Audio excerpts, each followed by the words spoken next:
purposefully, and the whispering pulse changed into a voice that spoke in the language of myths.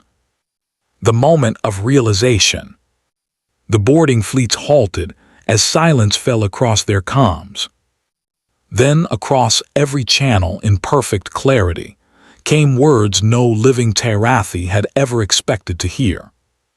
"This is Terran Command, you trespass." The warlords froze in their thrones. The transmission spread across every military relay, unstoppable, as though the humans wanted all of them to hear.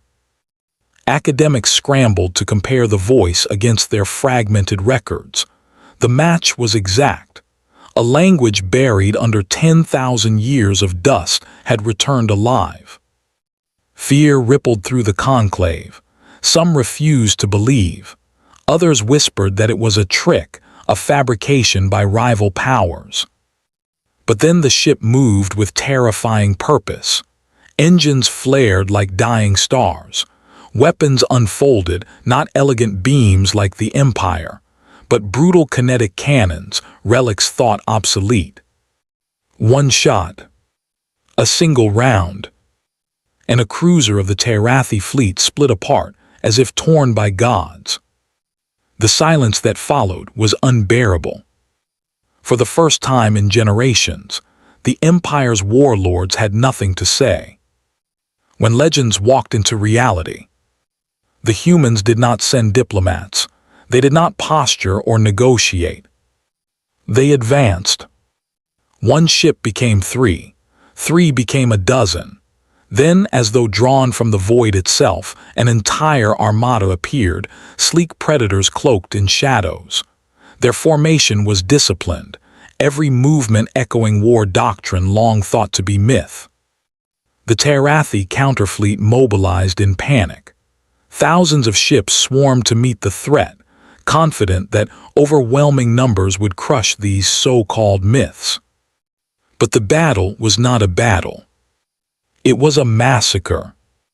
The humans fought with precision beyond comprehension. Their weapons did not simply destroy, they erased. Missiles vanished and reappeared inside Terathi hulls, guided by technologies no one had words for. Boarding pods struck like spears, disgorging soldiers whose eyes burned with cold resolve. The Empire's proud warlords watched their fleets collapse in hours. Entire armadas silenced without a single human loss confirmed. Stories they realized could kill, and these were no stories. The whisper that shook the galaxy. The capital world burned with fear. Every academy revised its teachings overnight.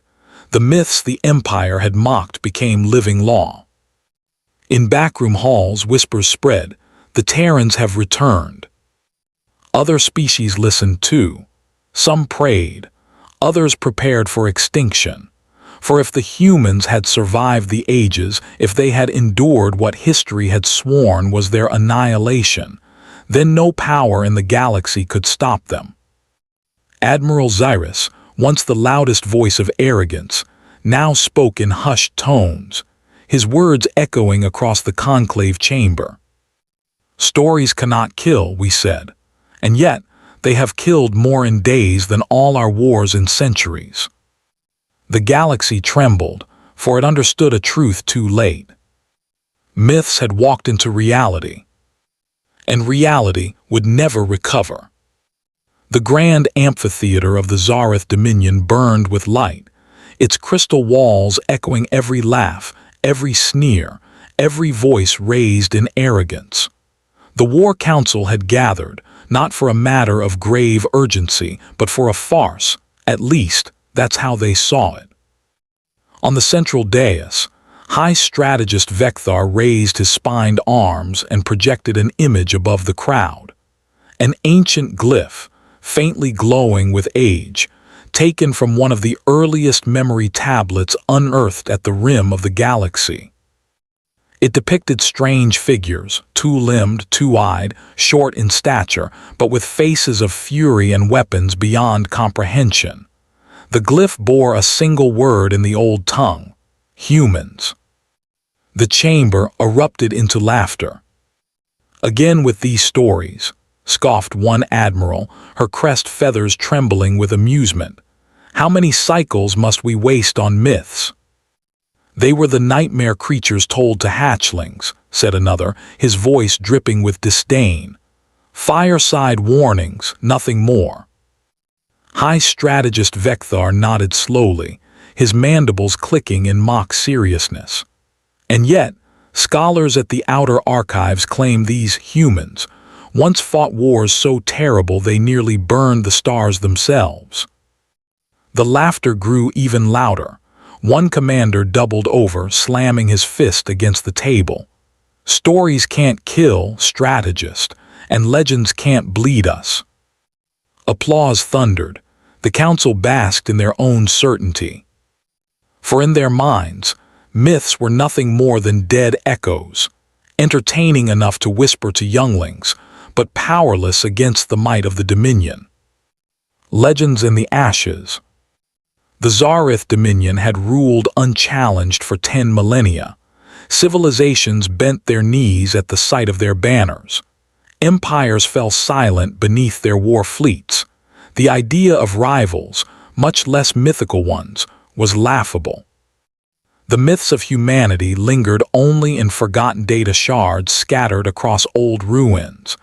Tales of beings who fought as though life and death were meaningless, who spoke of war like poetry, who wielded machines that shattered continents. But myths were safe, precisely because they were not real. The Dominion collected them like curiosities, relics of cultures too primitive to survive. An old archivist once tried to warn the council, saying, "Legends are seeds. They lie dormant until the right soil gives them life again." The council ignored him. After all, what danger could come from words? The signal that shouldn't exist.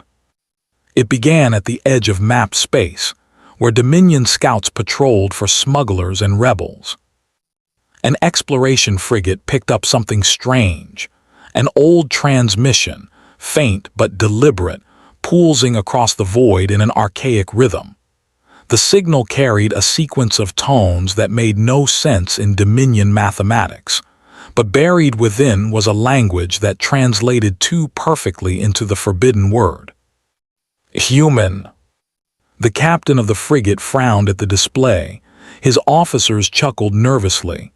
"Archivists must be playing tricks," one suggested. Another smirked. "Perhaps rebels are dressing themselves as ghosts to frighten us with children's tales." And yet the signal repeated, stronger this time, clearer. No random interference could have held its structure. It ended with coordinates, an empty region of space where no Dominion star chart recorded a system. The captain reported it to Central Command, expecting little more than dismissal. But instead, the Dominion Senate grew curious. If rebels had indeed taken the mantle of humans, then this was mockery worth crushing. If some forgotten species sought to inspire fear, then it was rebellion worth burning. A fleet was dispatched. The mockery before the fall. 10 warships, black as obsidian and armed with the firepower to reduce worlds to ash, cut through the void. Their admirals joked over comms as they flew. "Perhaps we'll find the mythical warriors waiting with sticks and stones," one said. "Or perhaps their stories are all that remain, voices in the dark," said another. They imagined shattered ruins, rebels wearing crude armor, waving ancient flags in some pathetic theater of resistance. The fleet entered the empty sector. Stars hung silent. No planets shone. Only a vast emptiness awaited. Until a shadow appeared. At first it was dismissed as debris, a forgotten rock caught in orbit around nothing. But as the fleet drew closer, sensors screamed. The shape was vast, larger than any Dominion battleship. Its hull reflected no scans, as though it refused to exist. but etched faintly across its battered frame were letters in an ancient tongue. The Dominion translators hesitated. Then slowly, the word appeared across every screen. UNS Retribution. Silence gripped the fleet. When Myth stood in the dark, the shadow stirred.